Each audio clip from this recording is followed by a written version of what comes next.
नमस्कार, स्वागत है आप सभी का। तो जैसा कि आप जानते हैं, राजस्थान का करंट अफेयर्स हम यहाँ पढ़ रहे हैं, जिसमें हमारी 6 क्लास पहले हो चुकी हैं। ये जनवरी से मार्च 2022 वाली जो हमारी मैगजीन है कलाम राजस्थान समसामयिकी, उसको आधार बनाते हुए हम पढ़ रहे हैं, जिसमें शुरू के 2 चैप्टर जो थे, जिसमें क्या क्या था, सरकार की जो कुछ योजनाएं हैं, कब से कब तक की योजनाएं, जो जनवरी से लेकर मार्च 2022 में कुछ लॉन्च हुई थी, जनवरी और मार्च के बीच में।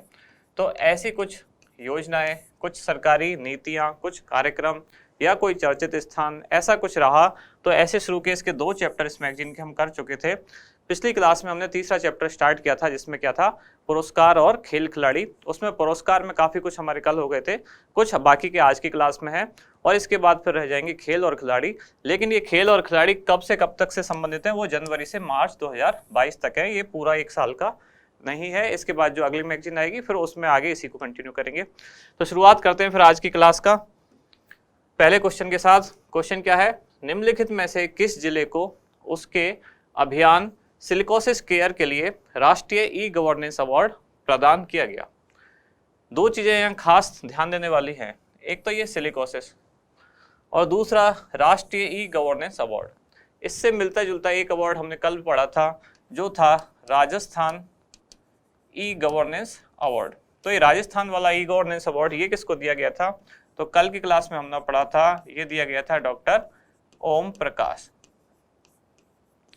और इनको ये अवार्ड क्यों दिया गया था, क्योंकि इन्होंने राज किसान साथी पोर्टल और उसके साथ साथ 8 अन्य एप्लीकेशन या ऐप डेवलप की राज किसान साथी पोर्टल। इसके लिए इनको जो दिया गया था वो तो था Rajasthan e governance award plus 8 app. और आज हम पूछ रहे हैं जो क्वेश्चन में, वो क्या है, राष्ट्रीय ई गवर्नेंस अवार्ड। दूसरी एक चीज है कि सिलिकोसिस क्या है, इसको भी थोड़ा सा समझेंगे। पहले मैं इस क्वेश्चन का आंसर बता देता हूं। तो इसका आंसर किसको दिया गया, ये दिया गया नागौर को। नागौर से संबंधित एक और तथ्यात्मक चीज थी, एक और अभियान जो हमने हमारी शुरू की क्लास में पढ़ा था, वो था कौन सा, वो था अभियान प्रकाश। ये हाथों हाथ हम रिवीजन भी एक तरह से करते जा रहे हैं, अगर हम पुरानी चीजें याद करते हुए चल रहे हैं तो नागौर का एक अभियान प्रकाश था, जिसमें हमने ये समझा था कि एक कंपनी जो है सरकार का सहयोग कर रही है। इसमें सरकार का मतलब ये जो नागौर का स्थानीय प्रशासन है उसका सहयोग कर रही है। और वो कंपनी कौन सी थी, L&T, मतलब लार्सन एंड टर्बो। और ये किस चीज़ में सहयोग कर रही है, शिक्षा में जो वंचित बच्चे हैं उनको स्कूल पहुंचाने के लिए। तो उनको जो स्कूल का सामान चाहिए, अध्ययन के लिए सामान चाहिए, पहनने के लिए कपड़े चाहिए, टिफिन बोतल, ऐसी चीज़ें चाहिए, तो L&T कंपनी वो दे रही है। और नागौर का स्थानीय प्रशासन उनको एडमिशन दिलाने में मदद कर रहा है, स्कूल तक पहुँचा रहा है। तो वो तो था अभियान प्रकाश। और इसी नागौर का ये कौन सा है, तो ये है सिलिकोसिस केयर अभियान। इसमें भी नागौर जिले को कौन सा अवार्ड मिला, राष्ट्रीय ई गवर्नेंस अवार्ड। और ये इस बार कौन से नंबर का राष्ट्रीय ई गवर्नेंस अवार्ड था, तो ये था 24वां, जो किसको मिला, नागौर को। अब बात रह गई केवल सिलिकोसिस की। तो राजस्थान सरकार जो है सिलिकोसिस के लिए बहुत ज़्यादा गंभीर है। सिलिकोसिस दरअसल एक बीमारी है जो सिलिका यानी कि धूल मिट्टी से होती है। लगातार जब धूल मिट्टी हमारे फेफड़ों में जाती है, फेफड़े खराब होने लग जाते हैं, उसी को सिलिकोसिस कहते हैं। क्योंकि राजस्थान में पत्थर का बहुत ज़्यादा काम होता है, मकराना का, संगमरमर, या इसके अलावा और भी जो खनन क्षेत्र हैं, तो उससे जो मजदूरों के फेफड़ों में धूल मिट्टी जाती है, जिससे उनके फेफड़े खराब हो जाते हैं। इस बीमारी को सिलिकोसिस कहते हैं। तो इसके लिए आर्थिक सहायता देने के लिए राजस्थान सरकार ने एक नीति बनाई, जिसको कहा गया क्या, सिलिकोसिस नीति। और ये कब जारी की गई थी सिलिकोसिस नीति, ये ईयर भी इंपॉर्टेंट है, पूछा जा सकता है। ये जारी की गई थी 2019 में। 1 लाइनर एग्जाम के लिए नीति पूछी जा सकती है ईयर, और RS मेन जैसे एग्जाम में सिलिकोसिस नीति क्या है, इसकी प्रमुख विशेषताएं या इसके उद्देश्य, ये सारी चीजें पूछी जा सकती हैं। तो इस नीति के तहत सरकार सिलिकोसिस से जो पीड़ित व्यक्ति है, तो उसको तो 3 लाख रुपए की आर्थिक सहायता, 3 लाख रुपए आर्थिक सहायता, और अगर उस व्यक्ति की मृत्यु हो जाती है तो मृत्यु होने पर जो उसके परिजन हैं, जो आश्रित हैं, उनको कितने, 2 लाख रुपए, परिजनों को 2 लाख रुपए।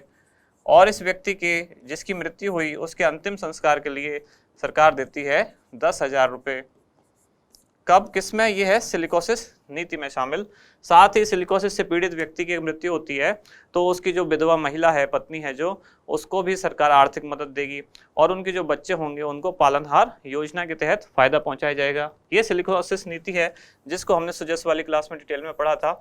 आज हमारे क्वेश्चन से जो ओरिएंटेड बात है वो क्या है कि नागौर में कौन सा अभियान इसको सिलिकोसिस केयर के लिए 24वां राष्ट्रीय ई गवर्नेंस अवार्ड प्रदान किया गया। और नागौर का एक और अभियान है अभियान प्रकाश, जो L&T कंपनी के द्वारा शिक्षा के क्षेत्र में या वंचित बच्चों को स्कूल में एडमिशन दिलाने के लिए चलाया जा रहा है।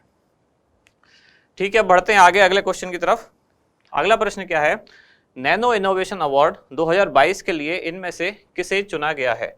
नैनो इनोवेशन अवार्ड, तो नैनो टेक्नोलॉजी वाली चीजें आजकल चर्चा में रह रही हैं, नई नई जो टेक्नोलॉजी आ रही है, नैनो टेक्नोलॉजी हुई, ब्लॉकचेन टेक्नोलॉजी हुई, इस तरह की चीज़ें हैं, तो इन पे क्वेश्चन बनने की संभावना रहती है, इसलिए ये अवार्ड भी थोड़ा इंपॉर्टेंट है। तो ये किसको दिया गया अवार्ड, ये दिया गया रमेश रालिया। और ये रमेश रालिया कहाँ के हैं, ये राजस्थान में जोधपुर के रहने वाले हैं। इनको ये अवार्ड क्यों दिया गया है, किस क्षेत्र में काम करने के लिए दिया गया, तो इन्होंने नैनो यूरिया, यूरिया क्या होता है, खाद होता है एक, तो नैनो यूरिया का तरल रूप जो है इन्होंने डेवलप किया, लिक्विड फॉर्म, और किसके साथ मिलकर, तो ये इफ्को जो कंपनी है, इफ्को गांधीनगर वाली इफ्को के साथ मिलकर इन्होंने इस प्रोजेक्ट पर काम किया और नैनो यूरिया को तरल फॉर्म में डेवलप किया। इसके लिए इनको नैनो इनोवेशन अवार्ड 2022 प्रदान किया गया। अब बाकी के 2-3 नाम और हैं, जैसे कि जो ये ओम प्रकाश हैं, इनको तो हमने पढ़ ही लिया, अभी भी कल भी पढ़ा था कि इनको राजस्थान एक्सीलेंस अवार्ड दिया गया। राजस्थान जो अभी था ना, राष्ट्रीय ई गवर्नेंस, कौन सा था, राष्ट्रीय ई गवर्नेंस, इनको दिया गया था राजस्थान ई गवर्नेंस जो हमने अभी पढ़ा। और जो सिद्धार्थ जोशी हैं, इनको क्या दिया गया, इनको जो राष्ट्रीय युवा संसद हुई उसमें इनको राष्ट्रीय युवा संसद में द्वितीय पुरस्कार, मतलब सेकंड प्राइज, इनको सेकंड रैंक आई किनकी, सिद्धार्थ जोशी की। तो इनको राष्ट्रीय युवा संसद में द्वितीय पुरस्कार दिया गया। और ये कहाँ के रहने वाले हैं सिद्धार्थ जोशी, ये हैं डूंगरपुर। ओम प्रकाश, इनको कल हमने पढ़ लिया था, आज भी शुरू में हमने पहले वाले क्वेश्चन में देखा इनको जो अवार्ड मिला। रमेश रालिया, ये जोधपुर के रहने वाले, नैनो यूरिया के विकास के लिए इनको इफ्को गांधीनगर के साथ ये अवार्ड दिया गया, नैनो इनोवेशन अवार्ड। और निरुपेश सिंह जो नाम रह गया, इनको किस चीज़ के लिए मतलब ये प्रसिद्ध हैं, तो इन्होंने इस बार जो गणतंत्र दिवस परेड हुई थी उसका इन्होंने क्या किया, गणतंत्र दिवस परेड का नेतृत्व किया। तो ये कहाँ के रहने वाले हैं, ये हैं झुंझुनू के, कौन, निरुपेश सिंह। इससे पहले भी ये एक बार ऐसा कर चुके हैं, तो इस बार ये इनकी मतलब इसका जो नेतृत्व है दूसरी बार किया था। पहली बार इन्होंने कब किया था, तो 2018 में। क्लियर हुए चारों ऑप्शन, हमें समझ में आए कौन से ऑप्शन से क्या चीज जुड़ी हुई है। अब चलते हैं आगे अगले क्वेश्चन की तरफ। अगला क्वेश्चन है, निम्नलिखित में से किसे कोविड टीकाकरण कार्य में उत्कृष्ट योगदान देने के कारण केंद्रीय स्वास्थ्य मंत्री द्वारा उत्कृष्ट स्वास्थ्य कार्यकर्ता सम्मान प्रदान किया गया। उत्कृष्ट स्वास्थ्य कार्यकर्ता, तो ये किस चीज के लिए दिया गया, ये था टीकाकरण, कि कोविड के दौरान टीकाकरण में जिन्होंने अच्छा काम किया उनको। तो चार ऑप्शन क्या क्या है आपके, गौरी माहेश्वरी, सुनीता महिया, गीता सामोता और मुकुल चौधरी। जिन लोगों ने अगर कल की क्लास ली है, अगर उनको इसका आंसर नहीं भी पता है तो वो ऑप्शन एलिमिनेट कर सकते हैं।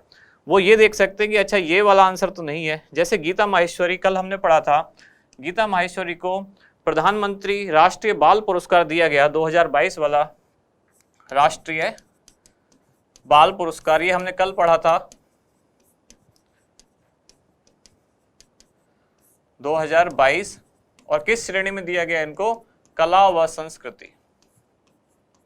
इनके साथ हमने एक बच्चे का नाम और पढ़ा था जिसको राष्ट्रीय बाल पुरस्कार दिया गया, उसका नाम क्या था, आनंद। उनको कब दिया गया, 2021। और कैटेगरी क्या थी, शैक्षिक। जब हम लास्ट में कल वाली क्लास रिवाइज करेंगे तब ये चीजें वापस आप देखेंगे। गीता सामोता, ये भी कल आए थे, कौन है, CISF में SI सब इंस्पेक्टर हैं, जो पर्वतारोही भी हैं। साथ ही मैंने आपको कहा था, और अभी इन्होंने मतलब कुछ टाइम पहले ऑस्ट्रेलिया की जो सबसे ऊंची पर्वत चोटी है कोसियुस्को, वहां जाके इन्होंने तिरंगा फहराया। साथ ही दो अलग अलग महाद्वीपों की दो सबसे ऊंची चोटियों पर भी सबसे तेज ये फतेह करने वाली पहली भारतीय भी हैं। ये सारे फैक्ट्स मैंने कल बताए थे। इस क्वेश्चन का जो आंसर है वो है सुनीता महिया। तो सुनीता महिया, इनके साथ साथ कौशल्या, इन दोनों को ये अवार्ड प्रदान किया गया कोविड टीकाकरण में उत्कृष्ट कार्य करने के लिए। तो ये जो कौशल्या है ये कहाँ से है? ये सांगानेर जयपुर से है।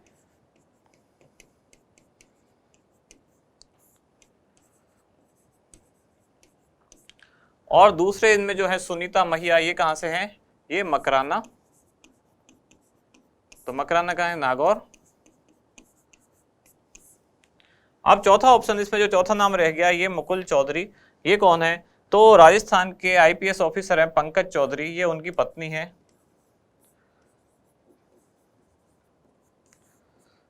तो मुकुल चौधरी वाइफ ऑफ, ये किसकी पत्नी है? पंकज चौधरी की। इन्होंने क्या काम किया, किस चीज़ के लिए फेमस हुई?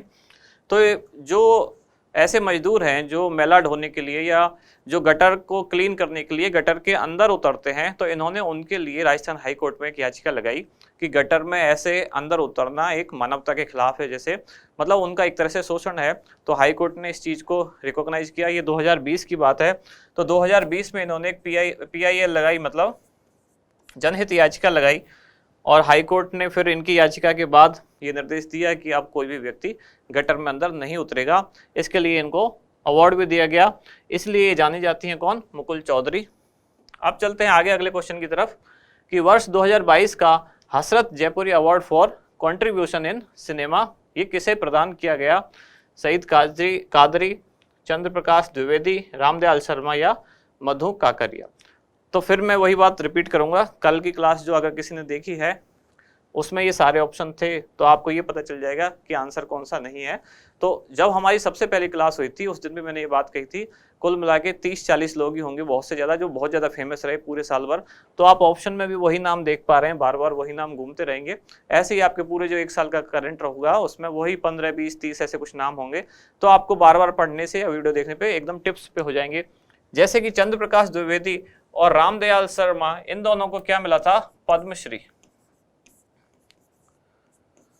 पद्म भूषण भी मैंने कल बताया था, राजीव महर्षि और उनके साथ देवेंद्र झाझड़िया, इन दोनों को पद्म भूषण मिला था। और इनमें एक और तीसरी है और हैं अवनी लेखरा, जिनको पद्मश्री मिला था। चंद्र प्रकाश द्विवेदी, रामदयाल शर्मा और अवनी लेखरा। और जो मधु काकरिया, इनको क्या मिला था? इनको बिहारी पुरस्कार मिला 2021 का। मैंने कल ये भी बताया था बिहारी मतलब बिहार से संबंधित नहीं है, बिहारी जो कवि हैं उनसे संबंधित है। तो 31वां इनको मिला 2021 में। फिर मैंने ये भी बताया था 22वां किसको मिला, मतलब 2022 वाला। 32वां किसको मिला वो जब आज रिवीजन करेंगे तभी भी देखेंगे, माधव हाड़ा को जो मिला। इधर है इसका आंसर। अब जो बचता है वो क्या है? सईद कादरी। तो इनको ये अवार्ड मिला कौन सा? Jaipuri award for contribution cinema, Hasrat Jaipuri award for contribution in cinema किसे दिया? सईद कादरी को। अब चलते हैं आगे अगले क्वेश्चन की तरफ कि 14वें जयपुर इंटरनेशनल फिल्म फेस्टिवल में पुरस्कार प्राप्त करने वाले राजस्थानी भाषा की शॉर्ट फिल्म कौन सी है? तो फिल्म का नाम पूछा गया है, राजस्थानी भाषा की होनी चाहिए। और कब? 14वें जयपुर इंटरनेशनल फिल्म फेस्टिवल में, यानी कि JIFF, जिसको जिफ बोलते हैं। और अभी जो पुराना क्वेश्चन हमने पढ़ा था जिसमें सईद कादरी को जो अवार्ड मिला, ये कौन से फिल्म फेस्टिवल के तहत मिला इनको? ये मिला रिफ, राजस्थान इंटरनेशनल फिल्म फेस्टिवल। और ये कौन सा रिफ था? ये था 8वां। और जयपुर इंटरनेशनल फिल्म फेस्टिवल कौन सा? 14वां। जिसमें कौन सी फिल्म के लिए अवार्ड मिला? तो इस फिल्म का नाम है वॉशिंग मशीन। इसके लिए अवार्ड मिला और इनको 3 अवार्ड मिले। इसके जो निर्देशक हैं वो कौन है? आनंद सिंह चौहान।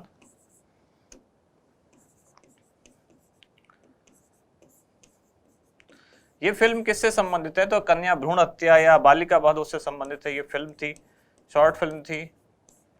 आनंद सिंह चौहान को इसकी वॉशिंग मशीन फिल्म के लिए जयपुर इंटरनेशनल फिल्म फेस्टिवल में अवार्ड मिला। फिल्म का जो थीम है या विषय वस्तु है वो क्या है? भ्रूण हत्या, कन्या भ्रूण हत्या, बालिका वध, ये इससे संबंधित विषय है। आगे चलते हैं अगले प्रश्न की तरफ। प्रधानमंत्री सुरक्षित मातृत्व अभियान के तहत प्रदेश में मातृत्व स्वास्थ्य में उत्कृष्ट कार्य करने पर टीम अवार्ड श्रेणी में किसे प्रथम स्थान प्राप्त हुआ? तो इस नाम से हमें यह पता चल रहा है जब कोई श्रेणी दी गई है टीम अवार्ड श्रेणी, तो इसका मतलब इसमें कुछ और भी कैटेगरी होंगी, एक अकेली ये तो नहीं होगी। तो एक कैटेगरी तो हो गई टीम अवार्ड श्रेणी, इसमें 3 कैटेगरीज हैं। एक तो हो गई टीम अवार्ड, दूसरे हो गए व्यक्तिगत मतलब व्यक्ति को, और तीसरा हो गया एक विशिष्ट श्रेणी। अब हमसे क्वेश्चन ये पूछा गया है कि टीम अवार्ड श्रेणी में प्रथम स्थान किसे मिला, तो इसका उत्तर क्या है, बांसवाड़ा। बांसवाड़ा में एक जगह है तलवाड़ा, तो तलवाड़ा का जो अस्पताल है CHC मतलब कम्युनिटी हेल्थ सेंटर, उसको मिला प्रथम स्थान। उदयपुर क्या है, एक भवराना, तो भवराना उदयपुर, इसको मिला दूसरा। और पाली का एक स्थान है कौन सा, बेरा, तो इसको मिला तीसरा। यहाँ इनके जिले के नाम लिखे गए हैं, यहाँ मैंने अंदर इनकी तहसील या जो भी ग्राम वगैरह है उनके नाम लिखे हैं, जैसे कि तलवाड़ा बांसवाड़ा का पहला, भवराना उदयपुर दूसरा और बेरा पाली तीसरा। व्यक्ति वाली कैटेगरी में जो प्रथम स्थान मिला है वो किसको मिला, डॉक्टर प्रियंका माहेश्वरी। ये कहाँ की है प्रियंका माहेश्वरी, तो ये है कोटा। और दूसरा स्थान इसमें मिला डॉक्टर सत्य प्रकाश गुप्ता।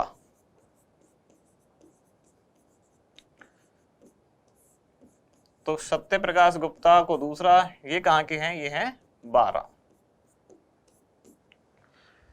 ये टीम अवार्ड श्रेणी के 3 हो गए, ये व्यक्ति जो हैं 3 हो गए। और विशिष्ट श्रेणी में 3 जिले हैं, जिसमें पहले पर है पाली, दूसरे पर है उदयपुर और तीसरे पर भीलवाड़ा। यहाँ मैं वो विशिष्ट श्रेणी भी लिख देता हूँ, जिसमें पहली में है कौन है, पाली, दूसरे पर उदयपुर और तीसरे पर भीलवाड़ा। कौन से अभियान के तहत या किस कार्यक्रम के तहत, तो अभियान का नाम है प्रधानमंत्री सुरक्षित मातृत्व अभियान। मतलब ये जो डिलीवरी वगैरह उन सब केसेस में जो जिन्होंने जितना अच्छा प्रदर्शन किया, व्यक्तिगत रूप से इन दोनों डॉक्टर्स ने बहुत अच्छा प्रदर्शन किया, और अस्पताल के रूप में इन्होंने, और जिलों के रूप में विशिष्ट श्रेणी में उन 3 जिलों ने अच्छा प्रदर्शन किया, जिनको ये अवार्ड मिला।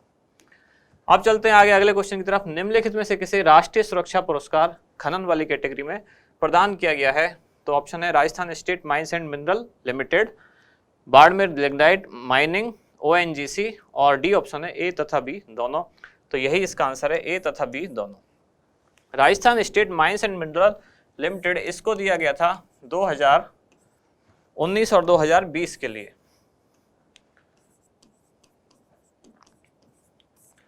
और बाड़मेर लिग्नाइट माइनिंग, इसको दिया गया था कब, 2017 और 2018 के लिए। तो इन दोनों को ये अवार्ड दिया गया है राष्ट्रीय सुरक्षा पुरस्कार खनन कैटेगरी का।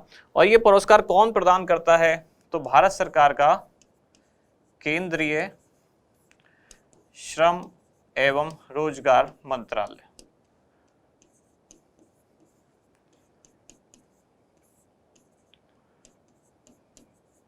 ये मंत्रालय ये अवार्ड क्यों प्रदान करता है, तो जो भी खान है या जहाँ से भी खनिज निकाले जाते हैं, इसकी भी 2 कैटेगरी हैं, एक जो भारी खनिज है, एक क्या ऑयल एंड गैस है। तो उन दोनों कैटेगरी में देखता है कि कहाँ कितनी सुरक्षित माइनिंग है, कहाँ से जो श्रमिक हैं उनको सबसे ज़्यादा सुरक्षित, उनके जीवन को सबसे ज़्यादा सुरक्षित समझा जाता है। तो उस कैटेगरी में इन दोनों कंपनियों को कौन सा राष्ट्रीय सुरक्षा पुरस्कार मिला, Rajasthan state mines and mineral limited को मिला 2019-20 में, और बाड़मेर लिग्नाइट माइनिंग को मिला 2017-18 में। अब चलते हैं आगे अगले क्वेश्चन की तरफ। निम्नलिखित में से किसे राष्ट्रीय पुलिस पदक से सम्मानित किया गया, 4 ऑप्शन क्या क्या है, माधो सिंह, सत्य प्रकाश गुप्ता, प्रियंका माहेश्वरी और गीता सामोता। तो बहुत ही इजी हो गया, क्योंकि आपको ये क्वेश्चन आंसर जो है मतलब ऑप्शन देख के समझ में आ जाएगा कि ये नाम हमने पहले पढ़े हुए हैं। ऑप्शन मैंने जानबूझ के ऐसे रखे हैं कि बार बार वो नाम आपके सामने आते रहें, ताकि वो चीज़ें आपको याद होती रहें। तो सत्य प्रकाश गुप्ता मैंने अभी बताया 12 जिले से हैं, और इन्होंने सुरक्षित मातृत्व अभियान में दूसरा स्थान इनको मिला। प्रियंका माहेश्वरी कोटा जिले से हैं, डॉक्टर हैं दोनों, इनको कोटा जिले से इनको भी प्रथम स्थान मिला किसमें, सुरक्षित मातृत्व अभियान में। गीता सामोता जो हमने कल भी पढ़ा था, ये CISF में सब इंस्पेक्टर हैं और पर्वतारोही हैं। अभी अभी इन्होंने ऑस्ट्रेलिया की सबसे ऊंची चोटी माउंट कोसियुस्को को फतेह किया। तो मैंने साथ में आपको ये भी बोला था कि 7 महाद्वीपों की 7 चोटियां आप जरूर याद करें, जो कि मुझे पूरा विश्वास है आपने याद नहीं की होगी। अब माधो सिंह, इनको इसका मतलब पुलिस जो राष्ट्रीय पुलिस पदक है वो किनको दिया गया, माधो सिंह। तो यही इसका आंसर है। ये माधो सिंह कहाँ हैं और कौन सी पोस्ट पर हैं, ये एडिशनल SP हैं, कहाँ, एंटी करप्शन ब्यूरो बांसवाड़ा में। एसीबी में एडिशनल एसपी हैं माधो सिंह। इनके साथ साथ एक और हैं जो हेड कांस्टेबल हैं, कौन? भूरीलाल यादव, भूरीलाल मीणा। ये कौन है? ये है हेड कांस्टेबल। और माधो सिंह कौन है? Additional SP. डीएसपी और एसपी के बीच की जो पोस्ट होती है, मतलब डीएसपी से ऊंची पोस्ट है, एसपी से छोटी पोस्ट है, वो कौन? Additional SP. तो इनको ये अवार्ड मिला, राष्ट्रीय पुलिस पदक। अगला क्वेश्चन क्या है? डॉक्टर कोमल कोठारी स्मृति लाइफ टाइम अचीवमेंट अवार्ड निम्नलिखित में से कौन सी संस्था द्वारा प्रदान किया जाता है? संस्था का नाम पूछा गया है। ऑप्शन है आपके जवाहर कला केंद्र जयपुर, कला व संस्कृति विभाग राजस्थान, नाट्य संस्थान रविंद्र मंच जयपुर, पश्चिम क्षेत्र सांस्कृतिक कला केंद्र उदयपुर। तो कौन सा केंद्र है इसको जो अवार्ड देता है? वो है पश्चिम क्षेत्र सांस्कृतिक कला केंद्र उदयपुर। और ये अवार्ड किसको मिला है? ये जयपुर के रहने वाले जो हैं विजय वर्मा। कहाँ के हैं? जयपुर। और इनके साथ संयुक्त रूप से जो दूसरे व्यक्ति और हैं उनका नाम क्या है? प्रकाश सहदेव खड़गे, या प्रकाश खड़गे भी आप कह सकते हैं, प्रकाश सहदेव खड़गे। ये कहाँ के हैं? थाने। थाने कहाँ है? ये महाराष्ट्र में। तो इन दोनों को ये अवार्ड दिया गया। किस चीज में दिया जाता है? तो ये कला वर्ग में, लोक कला वर्ग में या लोक कला क्षेत्र में ये अवार्ड दिया जाता है। अब चलते हैं आगे अगले क्वेश्चन की तरफ। अगला प्रश्न क्या है?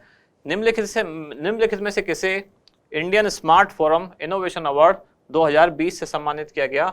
Indian smart forum innovation award 2020। राष्ट्रीय कृषि विपणन संस्थान जयपुर, रामपुरा ग्राम सेवा सहकारी समिति हनुमानगढ़, सरसों अनुसंधान केंद्र भरतपुर और केंद्रीय शुष्क क्षेत्र अनुसंधान संस्थान जोधपुर। ये किसका नाम है? ये पूरा नाम किसका है? इसी को काजरी बोलते हैं, central arid zone research institute काजरी। और ये किसके अंडर में आता है? ये ICAR जो नई दिल्ली में है, Indian council of agriculture research के अंडर में आता है। और इसकी स्थापना कब हुई? तो 1959 में इसकी स्थापना हुई। इसका सन पूछा जाता है, काजरी इंपॉर्टेंट है। अभी इसका आंसर क्या वो देख लेते हैं। तो इसका आंसर है राष्ट्रीय कृषि विपणन संस्थान जयपुर। इसी को शॉर्ट में क्या कहा जाता है? नियाम, मतलब NIAM। N for national, I for institution, A for agriculture और M फॉर मार्केटिंग। तो NIAM national institution for agriculture marketing Jaipur में है। इसको ये अवार्ड दिया गया, Indian smart forum innovation award. तो ये हुई आज की क्लास। अब एक बार हम रिवाइज कर लेते हैं जो हमने कल पढ़ा है, देख लेते हैं 5-7 मिनट में क्या क्या चीजें थी। तो कल की क्लास में पहला क्वेश्चन क्या था? निम्नलिखित में से किसे पद्म भूषण 2022 से सम्मानित किया गया था? तो अभी मैंने बताया था शुरू में भी, एक राजीव महर्षि और देवेंद्र झाझड़िया। ये IAS हैं, CAG भी रहे हैं, जयपुर के रहने वाले हैं। ये पैरा जेवलिन थ्रोअर हैं, कौन? देवेंद्र झाझड़िया। ये चूरू के रहने वाले हैं, यहाँ मैंने चूरू नहीं लिखा है। चंद्र प्रकाश द्विवेदी ये सिरोही के हैं और इनको क्या कला वर्ग में इनकी चाणक्य एक धारावाहिक आता था, पिंजर एक मूवी है जिसका इन्होंने निर्देशन किया। अवनी लेखरा ये आप जानते ही हैं, ये पैरा एथलीट हैं और इनको किसमें निशानेबाज हैं, पैरा निशानेबाज। तो इनको टोक्यो ओलंपिक में इन्होंने गोल्ड और ब्रॉन्ज जीता। और अभी फ्रांस में जो पैरा शूटिंग विश्व कप हुआ जून 2022 में, उसमें भी इन्होंने गोल्ड जीता, जिसमें इनका स्कोर रहा था 458.3। और ये वाला क्वेश्चन फर्स्ट ग्रेड एग्जाम में पूछा गया था, इनका स्कोर कितना रहा। और रामदयाल शर्मा ये भरतपुर के रहने वाले हैं और नौटंकी वाले कलाकार हैं, इनको भी पद्मश्री, इन तीनों को पद्मश्री मिला। और राजीव महर्षि और देवेंद्र झाझड़िया को 2022 का पद्म भूषण। अगला क्वेश्चन था कि तीसरे राष्ट्रीय जल पुरस्कार के तहत राजस्थान को कौन सा स्थान प्राप्त हुआ? तो जल पुरस्कार जो तीसरा था उसमें राजस्थान को दूसरा स्थान प्राप्त हुआ। पहला मिला था यूपी को, दूसरा राजस्थान को और तीसरा तमिलनाडु को। कौन ये अवार्ड देता है? तो जल शक्ति मंत्रालय देता है। पहला अवार्ड कब दिया गया? 2018 में। इसके अलावा इसमें सर्वश्रेष्ठ जिला पश्चिमी जोन उसकी कैटेगरी भी बनाई गई, जिसमें इंदौर को पहला स्थान मिला, बांसवाड़ा को दूसरा और बांसवाड़ा और बड़ौदा गुजरात इन दोनों को सम्मिलित रूप से दूसरा स्थान प्राप्त हुआ। आगे अगला क्वेश्चन है, राजस्थान राज्य क्रीड़ा परिषद की पहली महिला अध्यक्ष किसे नियुक्त किया गया? तो पहली महिला अध्यक्ष इसकी कौन है? कृष्णा पूनिया, जो विधायक भी हैं और पद्मश्री अवार्डी भी हैं। बाकी इन चारों ऑप्शन को मैंने एक्सप्लेन किया था। पहले बताया था कि राजस्थान राज्य क्रीड़ा परिषद क्या है, तो राजस्थान में खेलों की सर्वोच्च संस्था है जिसकी स्थापना 1957 में हुई, और राजस्थान सोसाइटी पंजीकरण अधिनियम 1958 के तहत ये एक पंजीकृत सोसाइटी है। इसी के द्वारा महाराणा प्रताप अवार्ड और गुरु वशिष्ठ पुरस्कार दिए जाते हैं, जिनकी पुरस्कार राशि अब 1 लाख से बढ़ाकर 5 लाख रुपए कर दी गई है। और उषा शर्मा मुख्य सचिव हैं, ये दूसरी मुख्य सचिव राजस्थान की। पहली कौन थी? कुशल सिंह, जो 2009 में बनी थी। अगला क्वेश्चन है कि गीता समझौता का संबंध निम्नलिखित में से किस जिले से है? आज भी इन 2-3 ऑप्शन में इनका नाम आया है, तो ये चूरू से संबंधित हैं। CISF में सब इंस्पेक्टर हैं, पर्वतारोही भी हैं, 2 चोटी सबसे तेज फतेह करने वाले भारतीय हैं। अभी इन्होंने ऑस्ट्रेलिया की कोसिस्को चोटी को फतेह किया था, और इनका एक प्रोजेक्ट चल रहा है नन्ही कली के नाम से, जिसमें 20 लड़कियों को प्रतिवर्ष शिक्षा देते हैं। अगला क्वेश्चन है निम्नलिखित में से किसे केंद्र सरकार द्वारा नारी शक्ति पुरस्कार 2021 से सम्मानित किया गया? तो वो है बतुल बेगम, जो मांड गायिका हैं, भजन गायिका हैं। मीनाक्षी चंद्रावत, इन्हें राजस्थान राज्य समाज कल्याण बोर्ड का अध्यक्ष बनाया गया। और इधर है महिला एवं बाल विकास मंत्रालय, ये पुरस्कार भारत सरकार का महिला एवं बाल विकास मंत्रालय वो ये पुरस्कार जारी करता है।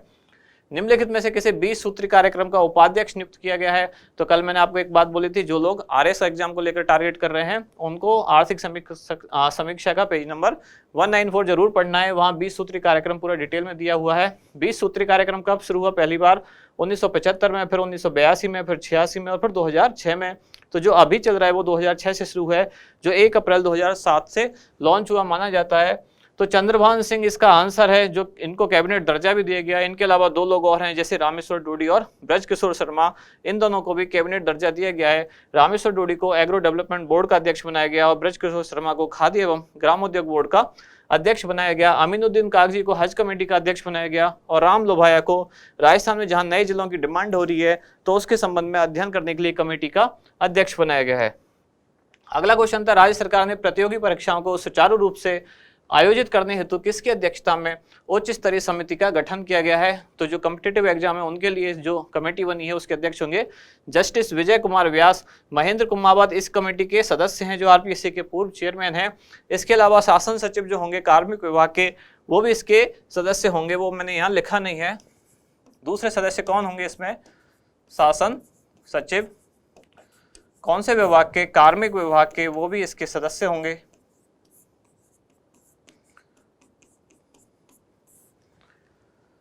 और KL श्रीवास्तव इनको कुलपति बनाया गया। कहाँ? जोधपुर की यूनिवर्सिटी है, जय नारायण व्यास यूनिवर्सिटी जोधपुर। मैंने कल ये भी कहा था, कुलाधिपति कौन होते हैं? राज्यपाल, और ये कुलपति यानी कि वाइस चांसलर इनको नियुक्त किया गया है। अगला क्वेश्चन है, निम्नलिखित में से किसे ई-गवर्नेंस राजस्थान अवार्ड से सम्मानित किया गया? तो आज जैसा कि मैंने कहा भी था, जब हमने राष्ट्रीय ई-गवर्नेंस वाली बात पढ़ी थी, तो किनको सम्मानित किया गया? वो है ओम प्रकाश, जो क्या थे? कृषि आयुक्त। तो इनको ई-गवर्नेंस अवार्ड दिया गया। इन्होंने क्या डेवलप किया? राज किसान साथी पोर्टल, और साथ ही 8 अलग एप्लीकेशन भी इन्होंने डेवलप की। कर्नल कृष्ण सिंह जो हैं, जो सर्वाधिक अल्ट्रा मैराथन दौड़ने का रिकॉर्ड इनके नाम है। राजेंद्र सिंह सोलंकी को पशुधन विकास बोर्ड का अध्यक्ष बनाया गया। और JS मनारिया, ये टीचर साइंटिस्ट हैं, जिनको Vikram Sarabhai teacher scientist national award से सम्मानित किया गया। अगला प्रश्न है, हाल ही में गौरी माहेश्वरी को प्रधानमंत्री राष्ट्रीय बाल पुरस्कार से सम्मानित किया गया। उन्हें यह पुरस्कार किस श्रेणी या किस क्षेत्र में दिया गया? तो आज भी इनका नाम वापस आया था 1-2 ऑप्शन में। तो कौन सी श्रेणी थी इनकी? कला और संस्कृति। और इस पुरस्कार की प्रधानमंत्री राष्ट्रीय बाल पुरस्कार की कुल 6 श्रेणियां हैं। 4 इस ऑप्शन में है, शैक्षिक श्रेणी, कला और संस्कृति, खेल और समाज सेवा, और 2 श्रेणियां बाकी कौन कौन सी बची? नवाचार और बहादुरी। तो इनको कौन सी श्रेणी में मिला? कला और संस्कृति में। शैक्षिक श्रेणी में किसको मिला? 2021 में मिला आनंद को। अच्छा, एक और चीज जो इसमें नहीं लिखी मैंने, गौरी माहेश्वरी ये कहाँ से है? अजमेर, ये भी पूछा जाता है। और आनंद ये कहाँ से है? जोधपुर। ठीक है, अब आगे चलते हैं अगले क्वेश्चन की तरफ। अगला क्वेश्चन है, हाल ही में मधु कांकरिया को बिहारी पुरस्कार से सम्मानित किया गया। उन्हें यह पुरस्कार कौन सी कृति के लिए दिया गया, मतलब कौन सी पुस्तक के लिए दिया गया? तो हम यहाँ थे, उनकी पुस्तक है 2021 का 31वां इनको बिहारी पुरस्कार मिला।